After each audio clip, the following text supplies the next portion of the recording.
Most people don't fail financially because they're stupid. They fail because nobody ever explained the rules of the game they were born into. From the moment we're young, we're taught a very specific story about money. Go to school, get good grades, find a stable job, work hard, and somehow everything will work out. But for millions of people, it doesn't. They work for decades, yet never feel secure. They earn more, yet somehow save less. They chase promotions, raises, and side hustles, yet remain trapped in the same cycle. And the reason is simple. They were never taught how money actually works. The books I'm about to talk about don't promise overnight success. They don't sell fantasies. They don't claim you'll be rich by next month. What they do instead is far more dangerous. They change how you think. Because once your thinking changes, your behavior follows. And once your behavior changes, your results have no choice but to change with it.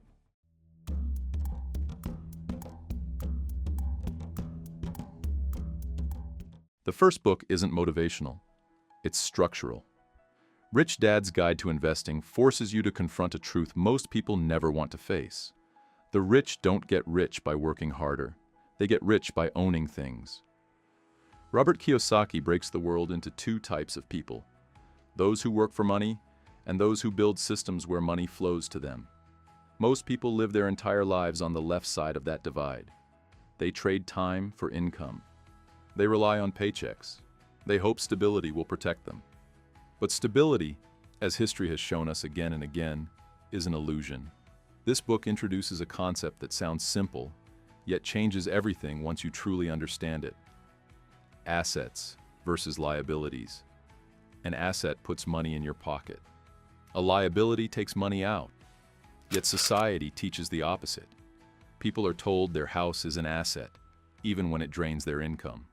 They're told their car is an achievement, even when it depreciates the moment they buy it. They're told working harder is the solution, even when time is finite. Kiyosaki shows that wealthy people think in terms of ownership, not effort. They ask different questions. How can I buy this business instead of working for it? How can this asset pay for itself? How can risk be managed instead of avoided? One of the most important lessons in this book is that risk doesn't disappear by ignoring it. Most people believe avoiding investing is safer than participating. In reality, inflation, taxes, and economic cycles quietly destroy wealth in the background. The rich don't fear risk. They learn to understand it. They study cash flow. They learn how leverage works. They learn how businesses are valued. They learn how markets behave over time. This book doesn't turn you into an investor overnight. What it does is far more important. It rewires your perception of money, from something you chase to something you deploy.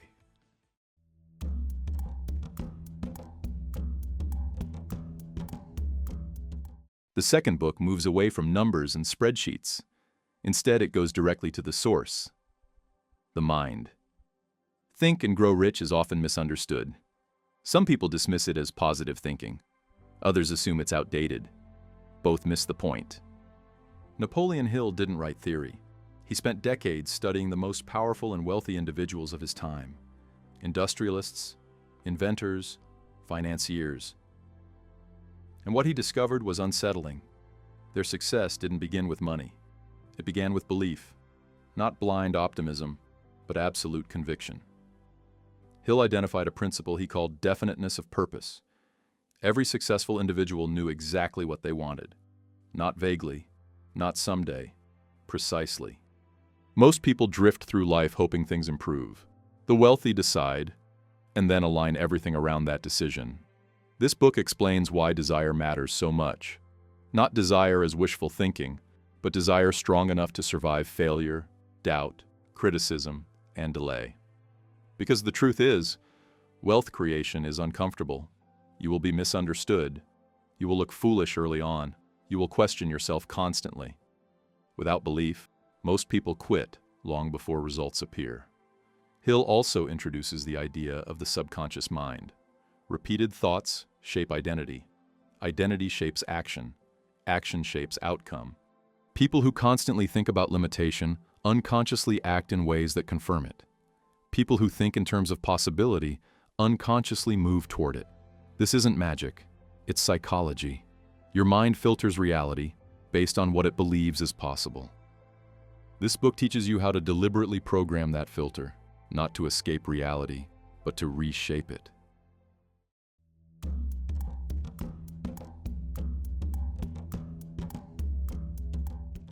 The third book explains why most people fail even after reading books like the first two. Because knowledge without consistency is useless. The compound effect focuses on one brutal truth. Success is boring in the beginning. Small decisions, repeated daily, don't feel powerful, they don't feel dramatic, they don't feel exciting.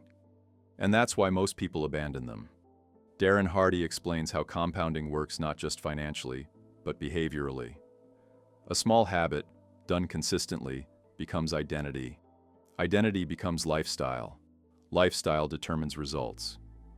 Most people want motivation. The wealthy build systems. They don't rely on willpower. They rely on routines. They understand that a small investment, left alone, grows exponentially. A small discipline, repeated daily, transforms character. A small mistake, ignored long enough, becomes catastrophic. This book teaches patience, not passive patience, but disciplined patience. The kind that shows up when nobody is watching. The kind that compounds quietly. It explains why overnight success stories are almost always lies, and why real wealth takes years of invisible effort. Individually, each book is powerful. Together, they form a complete system. Rich Dad's Guide to Investing teaches you how money works. Think and Grow Rich teaches you how belief works. The compound effect teaches you how progress works. One handles strategy, one handles psychology, one handles execution. Miss any one of them, and the system breaks. You can believe without acting. You can act without understanding. You can understand without consistency. But when all three align, wealth stops feeling mysterious. The uncomfortable truth is this: most people won't become wealthy, not because they can't, but because they won't change how they think long enough to see results. Wealth isn't reserved for the lucky.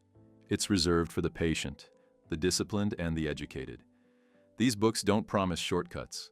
They remove illusions. And once illusions are gone, progress becomes inevitable. Money stops being emotional. Fear stops being paralyzing. Time stops being wasted. And slowly, quietly, the system starts working in your favor. Check out the links in the description and get yourself a book today. Your future self is rooting for you.